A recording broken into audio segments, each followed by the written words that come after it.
जय हिंद। मैं हूं राजेश सिन्हा। दोस्तों, आज फिर से बात ईरान के युद्ध की होगी, महायुद्ध की।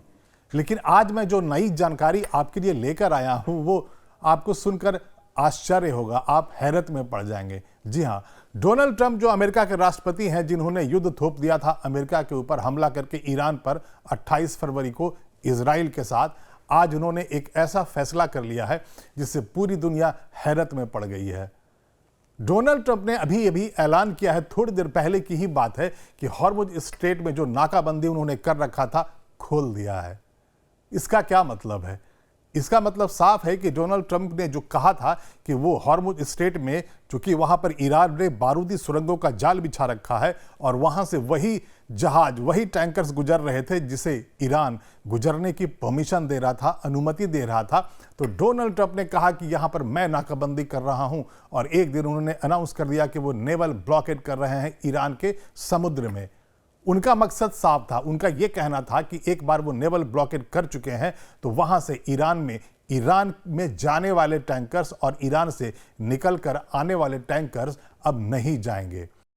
मतलब साफ है कि वो ये बताना चाह रहे थे पूरी दुनिया को, वो ईरान की ऐसी हालत कर देंगे कि ईरान जो ऑयल और गैस जो एक्सपोर्ट करता है हॉर्मुज स्ट्रेट से, वो बंद हो जाएगा। मतलब ईरान की आर्थिक जो स्थिति है वो बहुत खराब हो जाएगी, क्योंकि उसका रेवेन्यू जनरेशन जो होता है कच्चा तेल के आयात से बहुत ज़्यादा होता है और अपने रेवेन्यू जनरेशन का और कच्चा तेल के एक्सपोर्ट का 90% से ज़्यादा ईरान हॉर्मुज स्ट्रेट से ही पूरी दुनिया में भेजता था।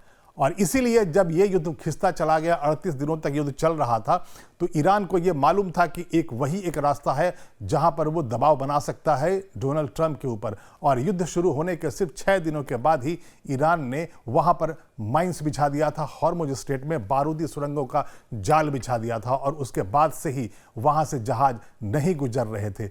जिसे परमिशन ईरान देता था वही गुजरता था, यानी चाइना, पाकिस्तान और भारत जैसे कुछ चुनिंदा जो देश थे जिनके टैंकर्स वहां से गुजर रहे थे, क्योंकि ईरान जाने दे रहा था। और उसके बाद से पूरी दुनिया से दबाव पड़ने लगा था डोनाल्ड ट्रंप के ऊपर और ये कहने लगे कि आपने जो एक फैसला गलत ले लिया है युद्ध करने का ईरान से, उसका जो असर पड़ रहा है पूरी दुनिया की अर्थव्यवस्था पर पड़ रहा था। एक तरफ हॉर्मुज स्ट्रेट को ईरान ने जब बंद कर दिया तो दुनिया की जो सप्लाई चेन थी, जहां से कच्चा तेल और गैस का भंडार वहां से जाता था दुनिया के अलग अलग हिस्सों में, चाइना में, भारत में और बहुत सारे देशों में, उस पर असर पड़ गया, ब्लॉक्ड हो गया। भारत में भी गैस की किल्लत होने लगी थी, जो सिलेंडर से वो महंगे मिलने लगे थे और लोगों को लाइन में लगना पड़ा था। हालांकि भारत में कभी कोई पैनिक वाली सिचुएशन नहीं रही, थोड़े लाइन लगने के बाद, थोड़ा ज़्यादा पैसा देने के बाद लोगों को गैस का सिलेंडर मिल रहा था। लेकिन बात अगर अमेरिका की ही कर लें तो अमेरिका में ही इस गैस सप्लाई और जो ऑयल की जो सप्लाई जो बंद हुई थी उसका वहाँ भी असर दिखने लगा था। वहाँ भी जनता नाराज हो गई थी, क्योंकि वहाँ भी खाने पीने की चीज़ें और बहुत सारी रोज़मर्रा की चीज़ें 20 से 25% ज़्यादा कीमत पर बिकने लगे थी, यानी महंगाई बढ़ने लगी थी। तो हो यूँ रहा था कि डोनाल्ड ट्रंप बिल्कुल परेशान हो गए थे। उन्हें यह लग रहा था, उन्हें कोई रास्ता नहीं सूझ रहा था कि ईरान को वो कैसे अपने दबाव में लें और कैसे हॉर्मुज स्ट्रेट को खुलवा लें ईरान से। मैं ईरान की बात कर रहा हूं।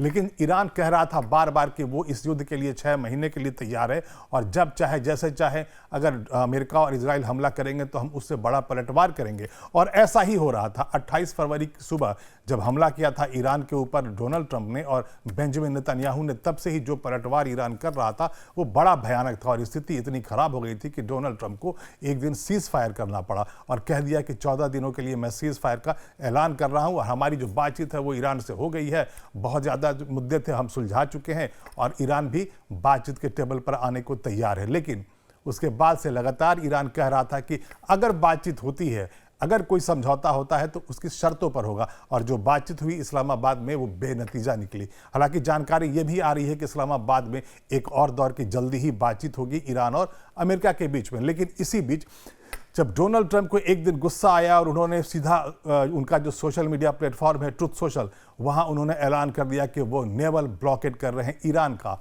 उन्हें यह लगा कि अगर वो नेवल ब्लॉकेड कर देंगे हॉर्मुज स्ट्रेट का, यानी कि वहां पर युद्धपोत वो खड़ा कर देंगे, और उन्होंने धमकी दे दी कि ईरान से अगर कोई भी ऑयल टैंकर अगर निकलेगा और गुजरेगा या वापस आएगा ईरान के अंदर तो वो उसे पर हमला कर देंगे। यानी वो कोई भी जहाज जो ईरान का होगा, जो ईरान एक्सपोर्ट कर रहा होगा ऑयल, उसको ले जाने नहीं देंगे। लेकिन वो ऐसा नहीं कर पाए। अभी पिछले 2-3 दिनों में ही 20 से ज़्यादा टैंकर्स निकले हैं ईरान से, और जैसे ही उन्होंने ये नेवल ब्लॉकेड लगाया था 24 घंटे के अंदर ही चीन का एक टैंकर बहुत आराम से गुजर गया। ईरान ने उसे गुजरने दिया और अमेरिकी सैनिक देखते रह गए। वहाँ जो मौजूद युद्धपोत थे वो सिर्फ देखते रह गए थे। इसका मतलब क्या? इसका मतलब साफ था कि चाइना ने बहुत ज़बरदस्त धमकाया था डोनाल्ड ट्रंप को और कहा था कि अगर चाइना का कोई भी टैंकर अगर आप रोकते हैं, देखिए चाइना के बारे में समझना बहुत ज़रूरी है कि चाइना की जो लाइफलाइन है एनर्जी की, जो उसकी सुरक्षा ज़रूरत है, उसमें 90% जो कच्चा तेल है वो ईरान से लेता है, खर्ग आइलैंड से जाता है और वहीं से हॉर्मुज स्ट्रेट से होता हुआ चीन की तरफ जाता है। तो जाहिर है अगर नेवल ब्लॉकेड सच में लग जाता और अगर वहाँ से जहाज़ों का आना जाना अमेरिकी सेना अगर बंद कर देती तो सबसे ज़्यादा जो नुकसान होने वाला था वो चाइना का होने वाला था। और इसीलिए चाइना ने बड़ी कड़ी प्रतिक्रिया दी थी नेवल ब्लॉकेड के बाद और सीधा अमेरिका को कह दिया था कि अगर उसकी जहाज़ों को रोका जाएगा तो वो इंटरफेयर करेगा और उसके बाद स्थिति इतनी भयानक हो जाती अगर इस युद्ध में चीन कूद जाता या बहुत सारे आर्म्स एंड अम्युनिशंस वो ईरान को देने लगता, बैलिस्टिक मिसाइल्स बहुत सारे देने लगता, हथियार देने लगता, तो ये जो युद्ध है अभी 38 दिनों का चला था वो ज़्यादा भयानक चलता और जो पलटवार ईरान करता खाड़ी के देशों में जहां पर सैन्य अड्डे अमेरिका ने बना रखे थे वो ज़्यादा भयानक मंजर वहां से दिखता। लेकिन चाइना के दबाव में डोनाल्ड ट्रंप आखिर आ ही गए और उसके बाद से आज अभी उन्होंने अनाउंसमेंट कर दिया है ट्रुथ सोशल पे कि वो इसे हटा रहे हैं, नेवल ब्लॉकेड को हटा रहे हैं। तो आइए जो उन्होंने ट्रुथ सोशल पे जो अभी अनाउंसमेंट किया है वो जो लाइन से मैं आपको पढ़कर सुनाता हूं। China is very happy that I am permanently opening the straight of Hormuz.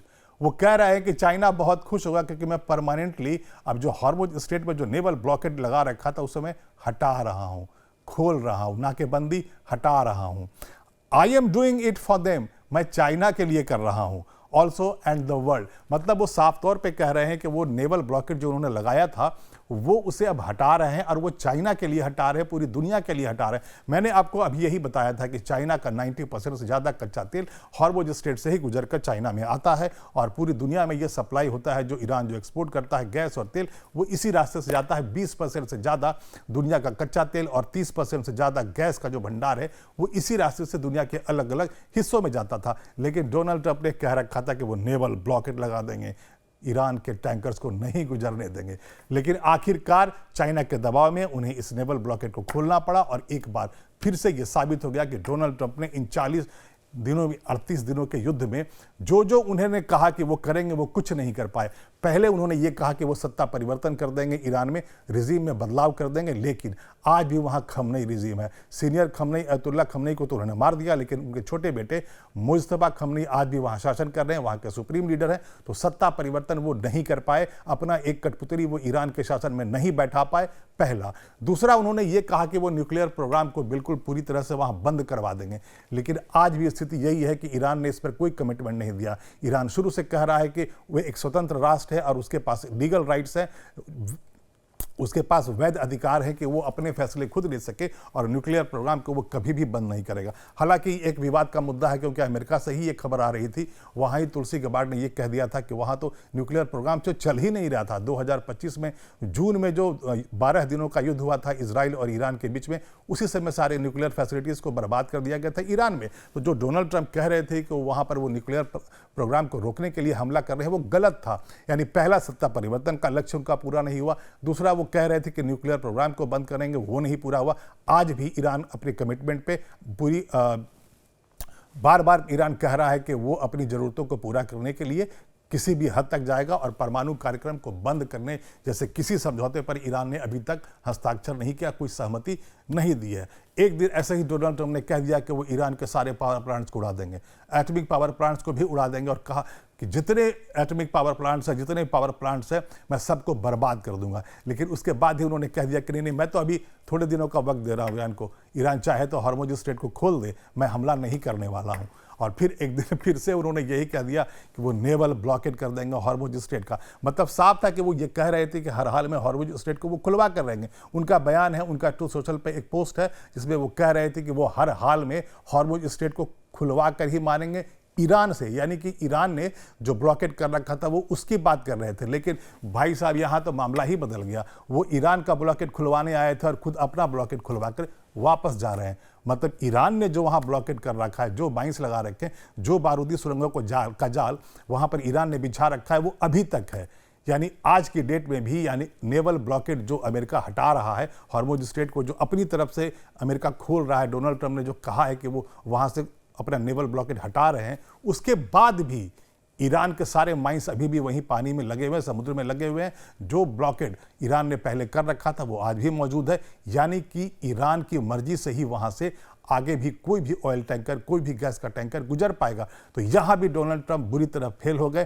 पहले उन्होंने कहा था कि वो हॉर्मुज स्ट्रेट खोल कर ही मानेंगे, खुलवा कर ही मांगने, यानी कि ईरान ने जो ब्लॉकेट किया उससे, लेकिन वो ईरान से तो नहीं खुलवा पाए, खुद अपना नेवल ब्लॉकेट खोल करके वापस जा रहे हैं। तो मेरे कहने का मतलब ये हुआ कि डोनाल्ड ट्रंप ने एक बहुत गलत फैसला लिया था ईरान के ऊपर हमला करने का, और उनके ऊपर यही आरोप लगाया जा रहा है कि वो जो फैसला उन्होंने लिया था वो इजराइल के इशारे पर लिया था, और इजराइल का अपना इंटरेस्ट था। इजराइल चाहता था कि एक बार ऐसा हमला करे ईरान के ऊपर कि वो काफ़ी लंबे वक्त के लिए बिल्कुल कमज़ोर पड़ जाए, मिलिट्री ताकत उसकी खत्म हो जाए। क्योंकि ईरान और इजराइल के बीच में कॉन्फ्लिक्ट्स होता रहता है, दोनों एक दूसरे के साथ युद्ध में हमेशा फंसे रहते हैं, और ईरान के जो प्रॉक्सीज है वो इजराइल पर लगातार हमले करते रहे और इजराइल भी इन प्रॉक्सीज पे, यानी हमास पे, हिजबुल्लाह पे, ये हुथीज़ पे और ईरान मेनलैंड पे कई बार वो हमले करता रहता है। तो जो युद्ध है वो इजराइल और ईरान के बीच का था, लेकिन इजराइल के बहकावे में आके डोनाल्ड ट्रंप ने इस युद्ध को अमेरिका के ऊपर थोप दिया, और 28 फरवरी को सवेरे